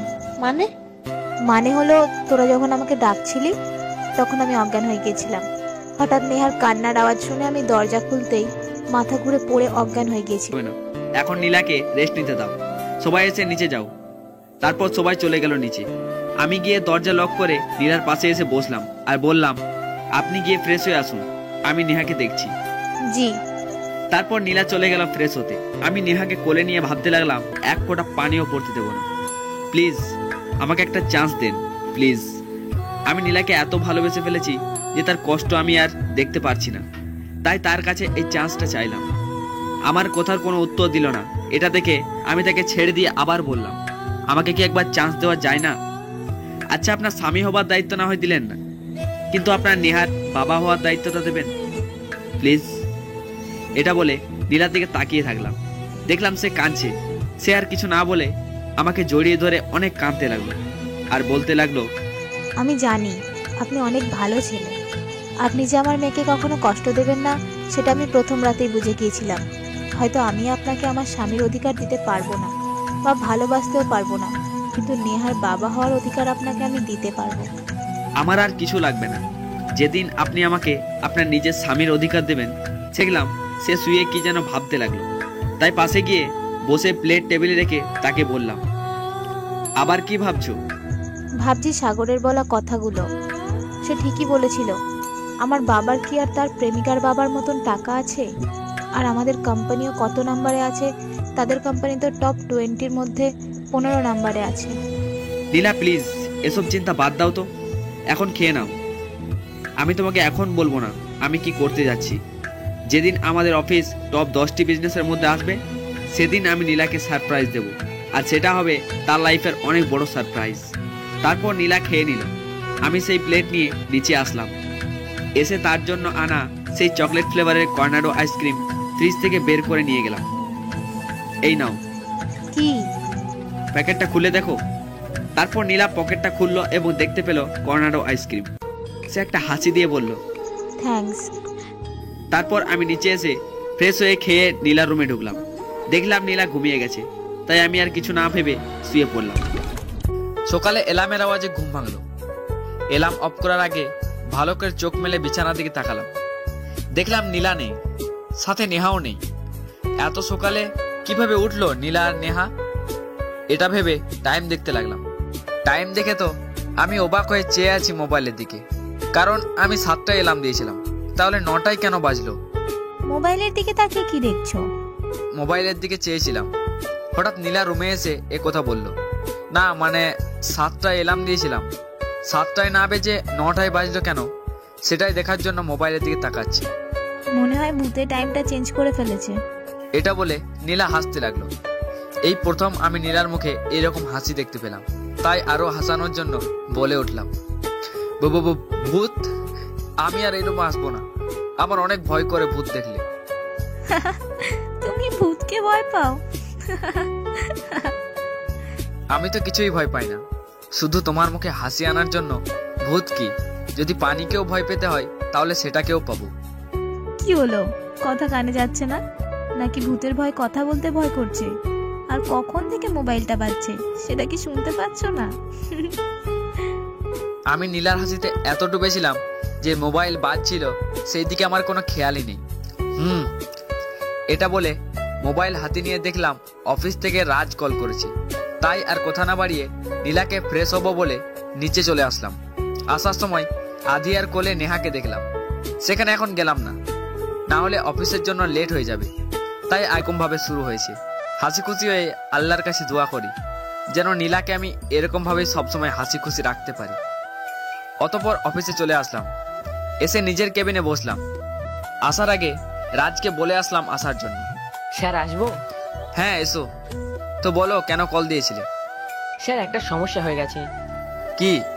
স্যার আমাদের যে নতুন প্রজেক্টটা ছিল না, ওই যে মিস্টার আমিনুল হক নামের এক কোম্পানির সাথে, উনি জানেন আমাদেরকে 5 দিনের সময় দিয়েছেন এই ডিল কমপ্লিট করতে, আর সেটা বলতে উনার ম্যানেজারকে পাঠিয়েছিলেন। সকালে আমি তখন আপনাকে কল দিয়েছিলাম, কিন্তু আপনি সেটা ধরেননি। অনেকক্ষণ ধরে ম্যানেজারে বসেছিলেন আপনার জন্য, কিন্তু আপনার আসার কোনো খবর নেই বলে উনি চলে যেতে চেয়েছিলেন, কারণ ওনার লেট হয়ে যাচ্ছে, আর লেট কিন্তু মিস্টার আমিনুল হক পছন্দ করেন না। আমি বলায় উনি আমাকে তখন এসব বলে যান যে 5 দিনের ভিতর এই ডিলটা কমপ্লিট করতে হবে। আর একটা কথা যাবার সময় ম্যানেজার আমাকে বলেছেন, আমাদের কাছে যে মোট 5টি কোম্পানির সাথে ডিল ছিল সেইগুলি নাকি ওনার, এটা উনি আমাদের জানতে দেননি, কিন্তু ম্যানেজার এটা আমাকে আলাদাভাবে বলেছেন, কারণ ম্যানেজার আমাকে চেনেন বলে। ও সেট, আমাদের কাছে আর মাত্র 11 দিন বাকি আছে। এগুলো শেষ না হলে বাকিগুলো কিভাবে শেষ করব? মাথায় কিছু কাজ করছে না আমার। আর এদিকে 5 দিনের ভিতরে আরো একটা শেষ করব, কিভাবে এত প্রেসার কেন দিচ্ছেন মিস্টার আমিনুল? স্যার সাথে আরো একটা কথা বলে গেছেন উনি, আর সেটা হলো যদি আমরা এই 5টা ডিল 15 দিনের ভিতর কমপ্লিট করতে পারি তাহলে আমাদের কোম্পানির নাম বাড়বে। উনি একটা পার্টি রাখবেন, আর সেই পার্টিতে উনি আমাদের কোম্পানির ট্যালেন্টের কথা প্রকাশ করবেন। আর জানেন সেখানে কে কে থাকবেন? বাংলাদেশের টপ 20টি বিজনেসের মধ্যে যারা আছেন। তখন যদি উনি একবার আমাদের কথা সেখানে প্রকাশ করেন, বুঝতে পারছেন তো স্যার আমাদের কোম্পানি কত উঁচুতে উঠবে। আর সাথে আপনার স্বপ্ন পূরণের একটা রাস্তাও। তবে শুধু একটা ব্যাপারই বুঝতে পারলাম, আর সেটা হলো এই 5টা ডিল যদি আমরা 11 দিনের মধ্যে কমপ্লিট করতে পারি তাহলে আমাদের কোম্পানি অনেক বড় পদে যাবে স্যার। রাজ, তুমি ঠিক বলেছো। থ্যাঙ্কস তোমাকে আমাদের কোম্পানিকে অসম্মানের হাত থেকে বাঁচানোর জন্য। তুমি এখন আমাদের অফিসের সবাইকে মিটিং রুমে ডাকো। Okay sir. সবাইকে বলে মিটিং রুমে নিয়ে গেল, আমিও মিটিং রুমে ঢুকলাম। তো এখন মিটিং ডাকার কারণ কি সেটা আপনাদেরকে আমি বলছি। তো মিটিং শুরু করি। সবাই ওকে বলল।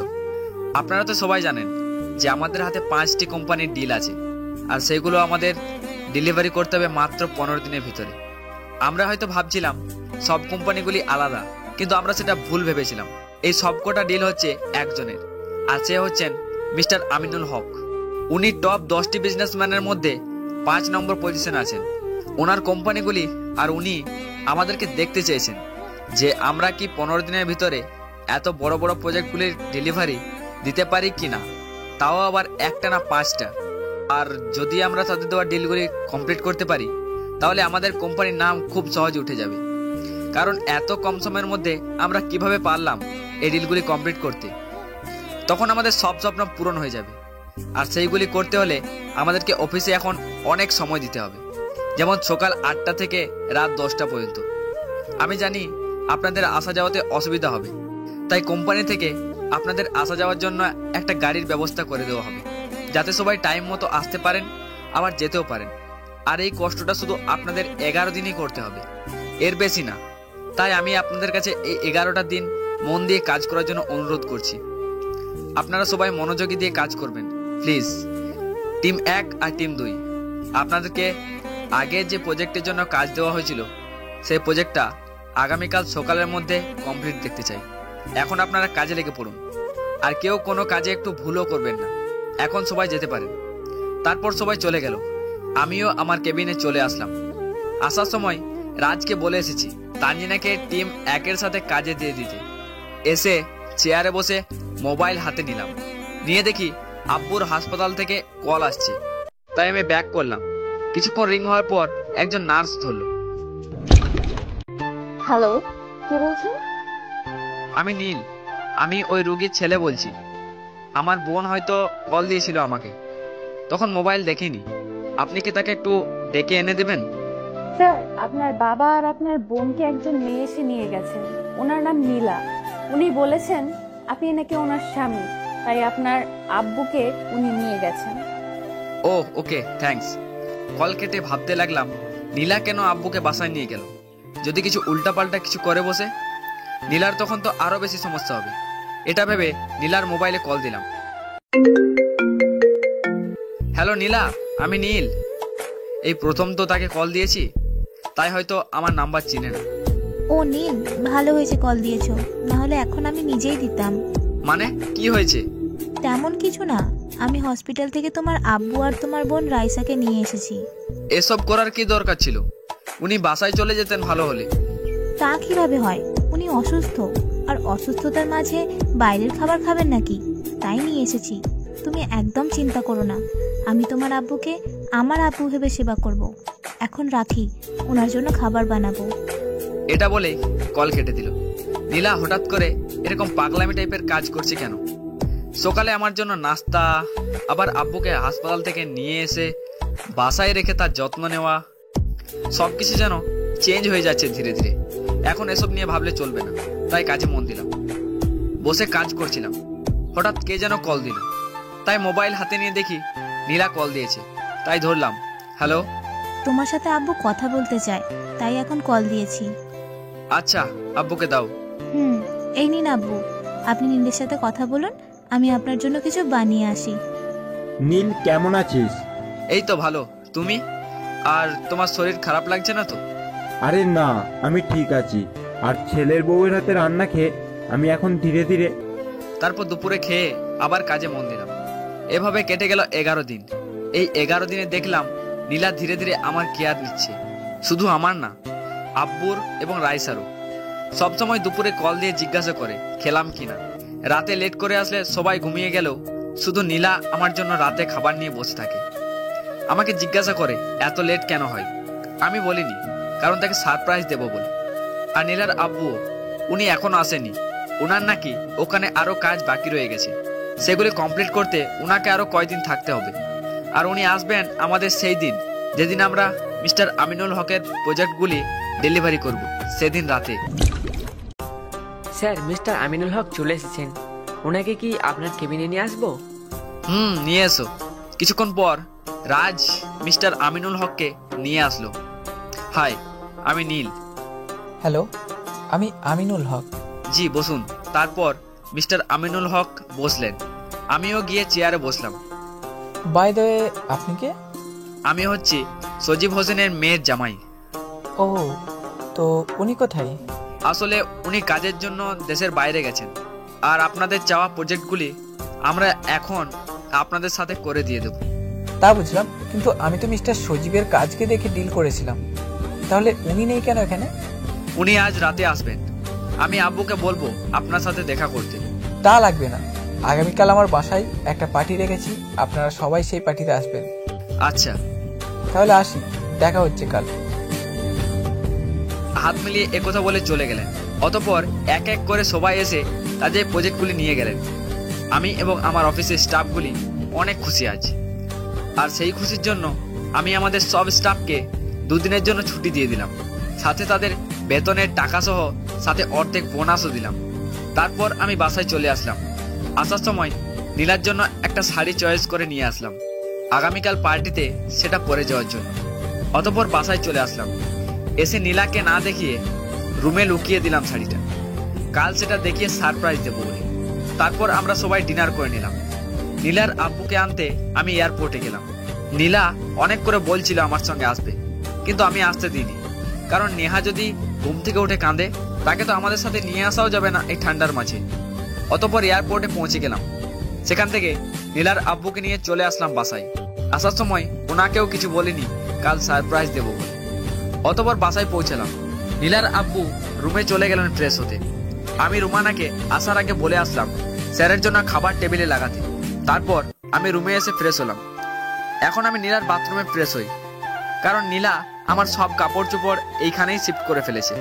নীলার দিকে তাকিয়ে দেখলাম সে ঘুমিয়ে পড়েছে, তাই আমি গিয়ে সোফায় শুয়ে পড়লাম। নীল, এই নীল, ওঠো, আব্বু ডাকছেন তোমাকে। উঠছি। তারপর ফ্রেশ হয়ে নিচে গেলাম। নীলার আব্বুকে দেখলাম টেবিলে বসে পেপার পড়ছেন। আমাকে দেখে বললেন, নীল উঠেছো? এসো বসে নাস্তা করে নাও। জি। তারপর টেবিলে গিয়ে বসলাম। রুমানা আমাকে খাবার দিয়ে গেল। আমি খাবার খেয়ে উঠতে যাব, ঠিক তখনই নীলার আব্বু আমাকে বললেন, আচ্ছা নীল, আজকে তো কোনো ফেস্টিভ্যাল বা কোনো কিছু বন্ধ নেই, তাহলে আমাদের অফিসের সব স্টাফদের কেন দুদিনের জন্য ছুটি দিলে তুমি? আব্বু, সেটা যদি আপনাকে রাতে বলি তাহলে কি হবে? আসলে আপনাদের জন্য একটা সারপ্রাইজ আছে, তাই এখন সেটা বলবো না, রাতে বলবো। আচ্ছা ঠিক আছে, তোমার সারপ্রাইজ প্ল্যান নষ্ট করবো না, ওকে? থ্যাঙ্কস আব্বু। এখন আমি আব্বুকে দেখে আসি কেমন আছেন উনি। আচ্ছা। তারপর আমি চলে আসলাম আব্বুর রুমে। এসে দেখি রাইসা নেহাকে কোলে নিয়ে আছে, আর আব্বু নেহার সাথে কথা বলছেন। নেহাও হাসছে। আমাকে আব্বু দেখে রাইসাকে বললেন, রাইসা, ওকে বল চলে যেতে এখান থেকে। আজ কতদিন হয়ে গেল আমাকে বা আমার নাতনিকে ঠিকমতো 10 মিনিটও টাইম দেয় না, শুধু অফিস আর অফিস এই নিয়ে পড়ে থাকে। বল তাকে এখান থেকে যেতে। আব্বু আজ একটু বেশি খেপেছেন। খেপবেনই তো, আসলে আজ 11 দিন ধরে না আব্বুকে সময় দিতে পারছি আর না নেহাকে দিতে পারছি। অফিস থেকে আসি লেট করে, এসে দেখি সবাই ঘুমিয়ে পড়ে। তখন আমার আর কি করার আছে? সকাল 8টা বাজবার আগেই উঠে রেডি হয়ে অফিসে চলে যেতাম, তাই উনি খেপেছেন। এতদিন না তাকে টাইম দিয়েছি, আব্বু আর রাইসা রেডি হয়ে আসলেন, কিন্তু নীলা এখনো আসেনি, তাই দেখতে রুমে গেলাম। রুমে ঢুকতেই খেলাম ধাক্কা, সাথে সাথে নীলা পড়ে যেতে লাগলো। আমি নীলার আব্বুকে বললাম, আব্বু আপনারা এখানে দাঁড়ান, আমি গাড়ি পার্ক করে আসি। আচ্ছা। তারপর তারা গাড়ি থেকে নেমে পড়লে আমি গাড়ি পার্ক করে তাদের কাছে আসলাম। আমাকে নীলার আব্বু বললেন, নীল, এটা কার বাসা? এইখানে তো মানুষ কেন? আব্বু, এইখানে একটা পার্টি আছে, আর কার বাসা সেটা ভিতরে গেলেই দেখতে পারবেন। এখন কিছু বলছি না, ভিতরে সারপ্রাইজ আছে, চলুন ভিতরে যাওয়া যাক। আচ্ছা চলো। তারপর আমরা ভিতরে আসলাম। আমি তাকিয়ে দেখলাম মিস্টার আমিনুল হক কাদের সাথে দাঁড়িয়ে কথা বলছেন। আমাকে দেখে ইশারা করে বললেন আসতে। আমি নীলার আব্বুকে বললাম, আব্বু আপনারা একটু এখানে দাঁড়ান, আমি একটু আসছি। তারপর মিস্টার আমিনুল হকের কাছে আসলাম। উনি আমাকে দেখিয়ে দিয়ে ওনার পাশে থাকা লোকদের বললেন, নীল, ওনারা হচ্ছেন টপ 10 বিজনেসম্যান। এর ভিতরে নাম্বার 3 পজিশনে আছে মিস্টার আগ্নে। সবাই আমার সাথে হাত মিলালো, আমিও তাদের সাথে হাত মিলালাম। আজ নীলার সেই ইচ্ছা পূরণ হবে। তো মিস্টার নীল, আপনি গিয়ে আপনার ফ্যামিলির পাশে গিয়ে দাঁড়ান। তারপর সেখান থেকে চলে এসে নীলার কাছ থেকে নেহাকে কোলে নিয়ে তার গালে একটা পাপ্পি দিলাম। ঠিক তখনই সব লাইট অফ হয়ে গেল। হঠাৎ লাইট অফ হওয়ায় নীলা আমার হাত আঁকড়ে ধরলো, আর তখন একজন মেয়েলি কণ্ঠে বলে উঠল, লেডিস এন্ড জেন্টলম্যান, আজকের পার্টির কারণ হচ্ছে দুইটা। এক, আজ আমার এঙ্গেজমেন্ট, আর দুই, সেটা আব্বু আপনাদের বলবেন। তাহলে আমি আমন্ত্রণ জানাচ্ছি মিস্টার আমিনুল হককে। সবাই হাততালি দিল। উনি স্টেজে উঠলেন। আজকের পার্টির কারণ দুটো, একটা তো আমার মেয়ে বলেছে, এখন আমি বলছি দ্বিতীয় কারণটা কি। তার আগে আমি স্টেজে আমন্ত্রণ জানাচ্ছি মিস্টার সজীব অ্যান্ড ওনার জামাই মিস্টার নীলকে। সবাই হাততালি দিল। তারপর আমি আর নীলার আব্বু স্টেজে উঠলাম। উনি তো অবাক হয়ে গেছেন যে হঠাৎ ওনাকে কেন স্টেজে ডাকলো। আমাকে মিম দেখে অবাক হয়ে আমার দিকে তাকিয়ে আছে। আমি তার দিকে না তাকিয়ে নিচের দিকে তাকিয়ে আছি। তারপর মিস্টার আমিনুল হক বলতে লাগলেন, আমাদের কোম্পানির কাজের কথা, যে আমাদের জায়গা তারা থাকলে 15 দিনে বেশি হয়তো 3টে প্রজেক্ট কমপ্লিট করতে পারতেন না। আমাদের কোম্পানির কাজের কথা শুনে সবাই আমার সাথে হাত মিলাচ্ছে, আর সাথে আমাদের সঙ্গে অগ্রিম ডিল করার জন্য কথা বলছেন। আর এদিকে মিডিয়াও আমাদের ট্যালেন্টের কথা শুনে অনেক প্রশ্ন করলো, কিভাবে এটা সম্ভব, এমন অনেক প্রশ্ন। আমি সেই প্রশ্নের উত্তর দিলাম। নীল ও হচ্ছে আমার মেয়ে মিম। আর মিম, তোমাকে বলেছিলাম না নীলের কথা, এই হচ্ছে সেই নীল। হাই। হ্যালো। তোমরা কথা বলো, আমি আসছি। জি। তারপর চলে গেলেন মিস্টার আমিনুল। আমি মিমের দিকে তাকানোর সাহস পাচ্ছি না, তাই নিচের দিকে চেয়ে আছি। কিভাবে মিমের দিকে তাকাবো? মিম এখন আমার হাত ধরে আছে। ফ্যামিলি নিয়ে ভালো আছো তাই না? তুমি কেমন আছো? যেমনটা রেখে গেছিলে তেমনই আছি। ও, শুনলাম তুমি যাকে বিয়ে করেছো সেই মেয়ে নাকি আগে আর একটা বিয়ে হয়েছিল, এন্ড সাথে বাচ্চাও আছে। কেন এই বিয়েটা করলে? কি বলতে যাচ্ছ তুমি? কিছু না।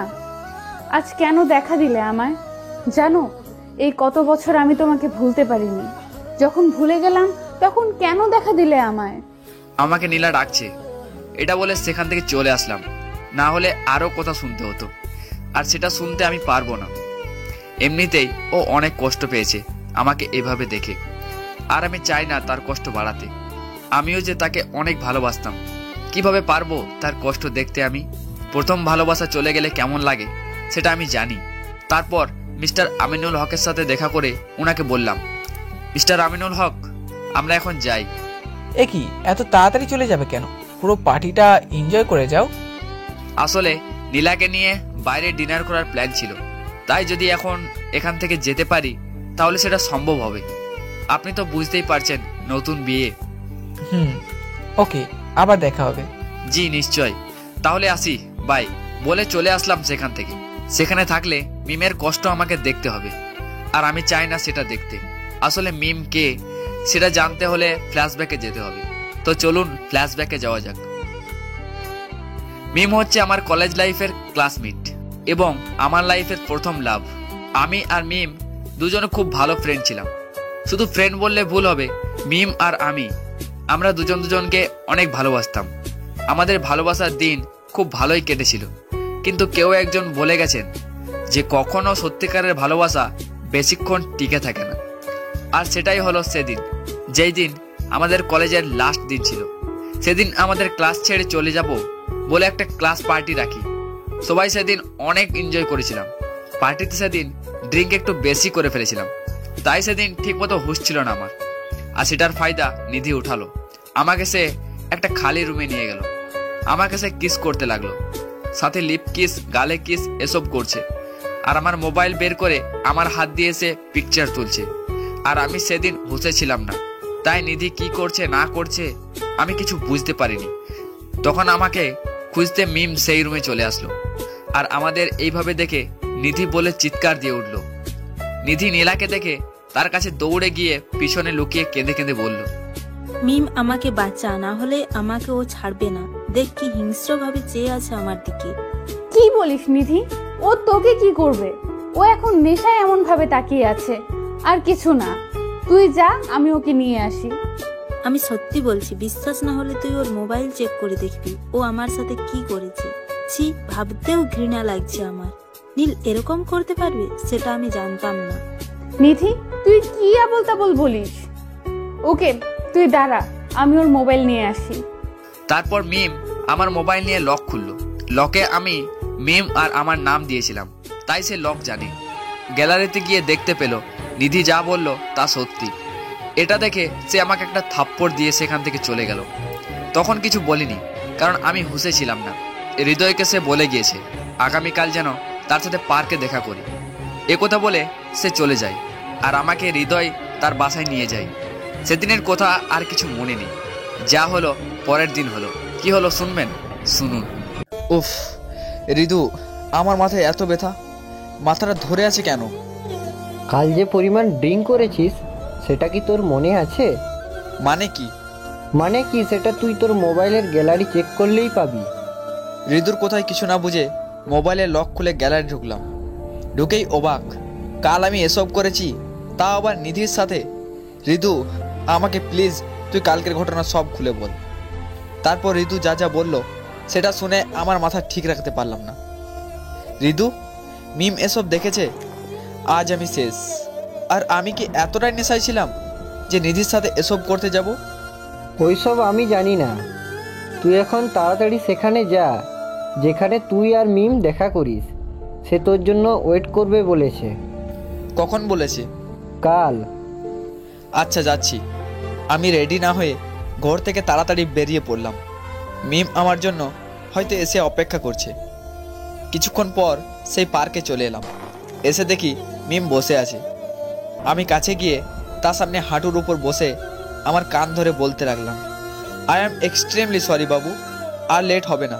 কাল অনেক ড্রিঙ্ক করায় ঘুম ভাঙেনি। এই মাত্র ঘুম থেকে উঠলাম। উঠেই শুনি তুমি এখানে অপেক্ষা করছো, তাই আর রেডি না হয়ে চলে আসলাম। হয়েছে তোমার বকবক? মানে সিম্পল, এই হচ্ছে তোমার দেওয়া গিফটগুলি। আর আজ থেকে আমার সাথে কোনো রকম কন্ট্যাক্ট করার চেষ্টা করবে না। মিম, তুমি বিশ্বাস করো আমি এইসব নিজে থেকে করিনি। তুমি করনি, সব নিধি করেছে। ওয়াও নীল, ব্যাস অনেক হয়েছে, আর মিথ্যা বলতে হবে না। কোনো মেয়ে কখনো তার নিজের উপর কলঙ্কের দাগ ইচ্ছে করে লাগাবে না। প্লিজ নিধিকে নিয়ে আর একটাও মিথ্যা কথা বলবে না। আর লোকে বলে না যে ড্রিঙ্ক করলে সবার কথাবার্তা আর আচরণ সব সত্যি হয়, সেটা তো আমি কাল দেখলাম তোমার আসল পরিচয়টা কি। তাই তুমি আর আমার সাথে কখনো কন্ট্যাক্ট করার চেষ্টা করবে না। যদি সত্যি আমাকে ভালোবেসে থাকো তাহলে আমার সেই ভালোবাসার দোহাই দিয়ে তোমাকে বলছি, আমার সাথে আর কোনো রকম কন্ট্যাক্ট করার চেষ্টা করবে না। এটা বলে সে চলে গেল। আর আমি সেখানে বসে ভাবতে লাগলাম, মিম কি সত্যি আমাকে ভালোবাসতো নাকি আমার সাথে টাইম পাস করেছে? সত্যি ভালোবাসলে সে আমাকে বিশ্বাস করত যে আমি এসব কাজ কখনো করতে পারবো না। সব কিছু নিধির বানানো নাটক ছিল। আসলে মিম তো আমাকে কখনো ভালোই বাসেনি, কিন্তু আমি তো বেসেছি। তাই তার শেষ আবদারটা আমি রাখবো, আর তার সাথে কখনো কোনো প্রকার কন্ট্যাক্ট করব না। এই ছিল ফ্ল্যাশব্যাকের কাহিনী। এরপর আমরা সেখান থেকে বেরিয়ে পড়লাম, চলে আসলাম বাসায়। নামার সময় তারপর নীলা পিছনের সিটে বসতে চাইছিল। আমি বললাম সামনে আসতে। রেগে সামনে এলো। ঠাস করে কারের দরজা হঠাৎ করে নীলা বন্ধ করে দিল। আমি গাড়ি স্টার্ট করলাম। কিছুক্ষণ যাবার পর নীলা বলল, তুমি ওই মেয়েটার সাথে কি কথা বলছিলে? হাত মিলিয়ে কতক্ষণ দাঁড়িয়েছি? হাত ধরে আছি। নীলাকে সত্যিটা বললাম না। এরপর আমার প্ল্যানিং অনুযায়ী সেই জায়গায় পৌঁছে গেলাম। নামো। আমরা এই শুনশান জায়গায় কোথায় এসেছি নীল? তোমাকে ভূতের কাছে ধৈর্য দিতে এইখানে নিয়ে এসেছি। নীল, এসব বলো না। এমনিতেই ভূতকে অনেক ভয় লাগে আমার। ভয় পেও না, এইখানে শুধু ভূত না, সাথে পেতনিও আছে। নীল। ওকে সরি, চলো। কোথায়? ওই যে একটু সামনে। আর ভয় পেও না, আমি থাকতে কেউ তোমার ক্ষতি করতে পারবে না। সেটা আমি জানি। তারপর মোবাইলের টর্চ অন করে নীলাকে নিয়ে সেই অন্ধকারের মধ্যে প্রবেশ করলাম। নীলা তো ভয় পেয়ে আমার একটা হাত ধরে আছে। টেবিলের কাছে আসলাম। নীলা, বসো। নীল, আমরা এখানে কেন এসেছি? দেখো না, এদিকে কেউ নেই, শুধু আমি আর তুমি ছাড়া। চলো অন্য কোথাও যাই। না, কোথাও যেতে হবে না বলে একটা তালি দিলাম, আর সাথে সাথে আশেপাশে সব লাইট জ্বলে উঠলো। নীলা সেটা দেখে অবাক হয়ে তাকিয়ে রইল। এত সুন্দর জায়গার মধ্যে সে ডিনার করবে, সেটা ভাবতেও পারেনি নীলা। আশেপাশে তাকিয়ে দেখলো শুধু দুজন ওয়েটার ছাড়া আর কেউ নেই। তার কাছে এই জায়গাটা রোমান্টিক লাগছে। সে আমাকে এসে বলল, থ্যাঙ্কস নীল, আমাকে এরকম একটা সারপ্রাইজ দেওয়ার জন্য। আমি তো থ্যাঙ্কসের জন্য এই কাজগুলি করিনি। তাহলে? কিছু না, বলো কি খাবে? নীলাকে বললে যদি কিছু মনে করে, তাই আর বললাম না। এরপর আমরা ডিনার করে চলে আসলাম। বাসায় এসে ফ্রেশ হয়ে বিছানার দিকে তাকিয়ে দেখলাম নেহা নেই। তাকে খুঁজতে বাইরে যাব, ঠিক তখনই নীলা ভিতরে আসে। আমি তাকে জিজ্ঞাসা করলাম, নেহা কোথায় নীলা? ও আজ আব্বুর সাথে ঘুমাবে। কেন? আব্বু বলেছেন তাই। ও আচ্ছা, ড্রেস চেঞ্জ করে তুমি ঘুমিয়ে পড়ো, আমি শুয়ে পড়ছি। তুমি আজ থেকে বিছানায় ঘুমোতে পারবে, তাই এখন গিয়ে বিছানায় ঘুমাও। কেন? আমি সোফায় ঠিক আছি, লাগবে না বিছানায় ঘুমানো। বললাম তো বিছানায় ঘুমোতে, আর এটাই আমার শেষ কথা। একথা বলে সে ড্রেস চেঞ্জ করতে বাথরুমে ঢুকে পড়ল। আমিও আর কিছু না ভেবে বিছানায় এক কোণায় শুয়ে পড়লাম। ঘুমও লেগে গেল। চোখে অনেকদিন ঠিক মতো ঘুম হয়নি, তাই মাথা রাখতেই ঘুম চলে এলো। হঠাৎ মাঝরাতে ঘুম ভেঙে গেল কান্নার আওয়াজে। পিছনে তাকিয়ে দেখি নীলা আমাকে জড়িয়ে ধরে আছে আর ফুঁপিয়ে ফুঁপিয়ে কাঁদছে। এটা দেখে আমি বললাম, নীলা কি হয়েছে, কাঁদছো কেন? নীল, আমি একটা খারাপ স্বপ্ন দেখেছি তোমাকে নিয়ে। তুমি আমাকে আর আমার মেয়েকে একা রেখে চলে যাচ্ছ ওই মিমের সাথে হাত ধরে। নীল, আমাকে কথা দাও কখনো আমার মেয়েকে আর আমাকে ছেড়ে যাবে না। আচ্ছা আচ্ছা, আমাকে অনেক শক্ত করে জড়িয়ে ধরো। আর হ্যাঁ, আজ থেকে আমি তোমাকে আমার স্বামী হিসেবে মেনে নিলাম। আমাকে কষ্ট দিলে দাও, তারপরও কখনো আমার মেয়েকে কষ্ট দিও না প্লিজ। নীলা, কি বলছো তুমি? নেহাকে আমি আমার মেয়ে ভাবি, ওকে কেন কষ্ট দেব? আমি শুধু ওকে না, তোমাকেও কখনো কষ্ট দেব না।